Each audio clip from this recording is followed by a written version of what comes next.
Hello my friend and welcome to maxdmcrafting. In this series I will take you hand in hand on a journey through my best dungeon sets. I will show you their composition, some of the ideas that have made them famous on the tabletop gaming community. We will see together some of the most amazing of my underground scenarios, going from very intricate sets like my Silent Tomb to very large sets like those inspired by famous video games such as Diablo or Skyrim. Each of the videos will deal with a specific set. Remember to subscribe on the channel and click on the notification bell to not miss a single episode. If you like my content and want to see more, you can support the channel on Patreon. Every week, exclusive content and the security of allowing the channel to continue and do better and better. That being said, let's get started.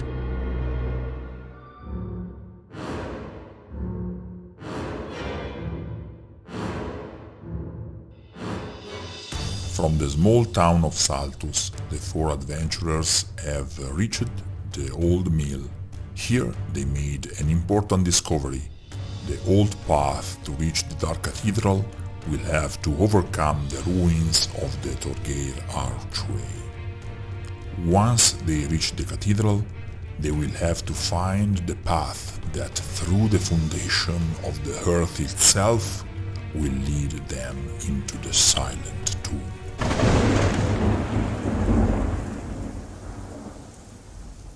Wow, what a beautiful intro!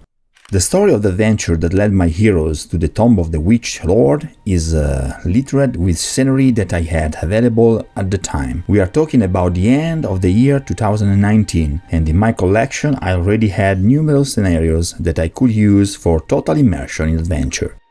In addition to elements that I created ad hoc, I was able to reuse old GW scenery, such as the Garden of Moor or the spectacular Ophidian Archway. Other fundamental elements were the beautiful statues by Sous-titres, of which you can see some examples here. The Silent Tomb was my first themed dungeon, that is a set in which all the elements were created in advance and trying to highlight the atmosphere and places of a cursed tomb.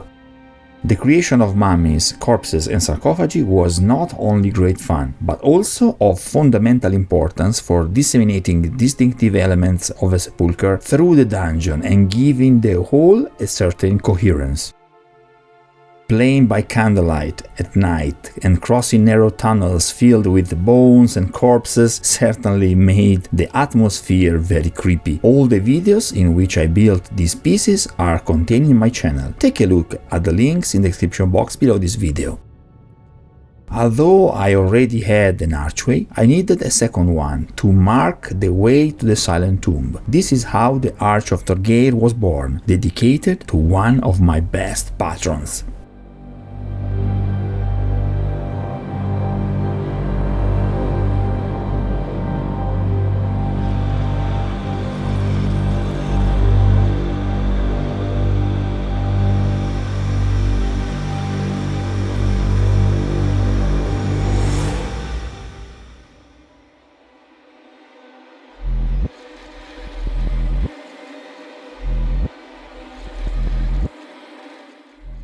The access road to the tomb was hidden in the depths of the foundations of the Dark Cathedral. Inside an underground cemetery, adventurers would have to look for secret passages. By examining the statue of the Silent Death, they would have activated the opening of a large sarcophagus containing a secret passage.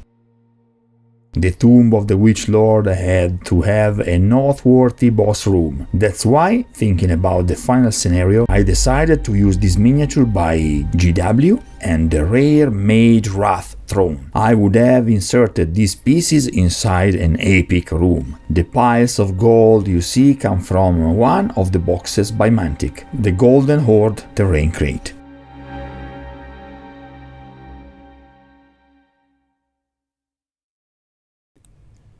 Dear fellow crafters, I write these lines because this is the only way to save my soul. I never imagined that designing a place like the Silent Tomb would lead me to this. The evil took possession of those places. The terror lives in those tombs, of which I, as the I'm the architect. The tomb is cursed. Getting to the heart of the labyrinth is almost impossible, and all those who have tried there have never returned. They are dead? Destiny was not so merciful. It all started with the construction of the narrow hallway of lost souls.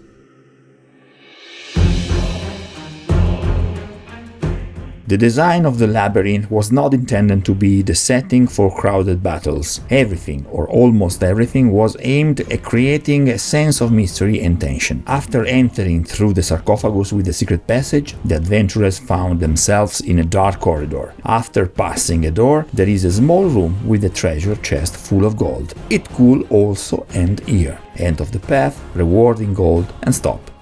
In reality, the tomb will be dotted with apparent dead ends, and only a careful explorer will be able to find the secret passages to proceed to the next stage. Thanks to my collection of dungeon walls, I was able to create the different options from time to time. After another secret passage, you will find yourself in front of a closed door. To open it, you will need to solve a puzzle based on touching the magic spheres in the right order.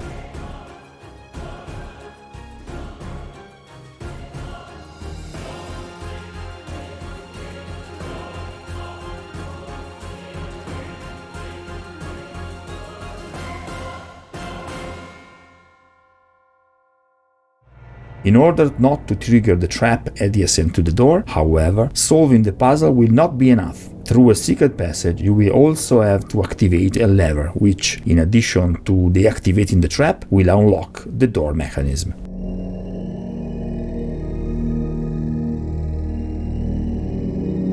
During the dungeon, the monsters were not programmed in advance, with rare exceptions. The dungeon master had, at each turn, to roll a die and stick to a table of wandering monsters which may or may not appear in the various game environments.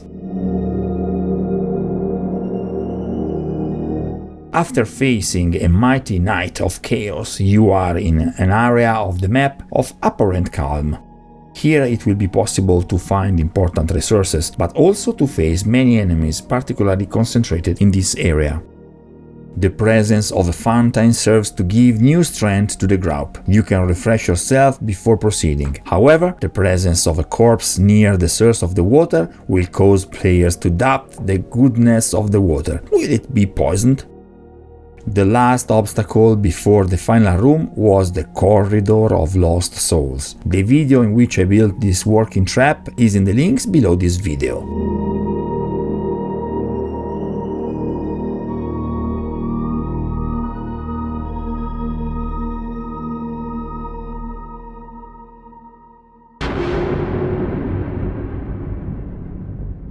Finally, the final battle room. This completely modular room allowed me to use it also in subsequent sets. The video in which it is built step by step is super recommended. Take a look at that link. The whole dungeon constitutes the final act of a much more complex adventure. It is for this reason that its dimensions are not gigantic. The whole set was placed on a table 3 by 3 feet, 90 by 90 centimeters.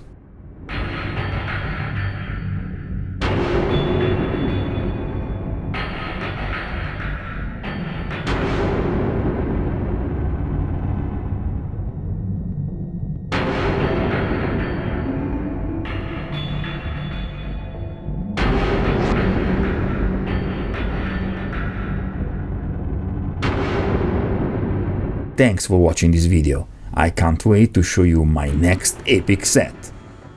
Till then, happy crafting!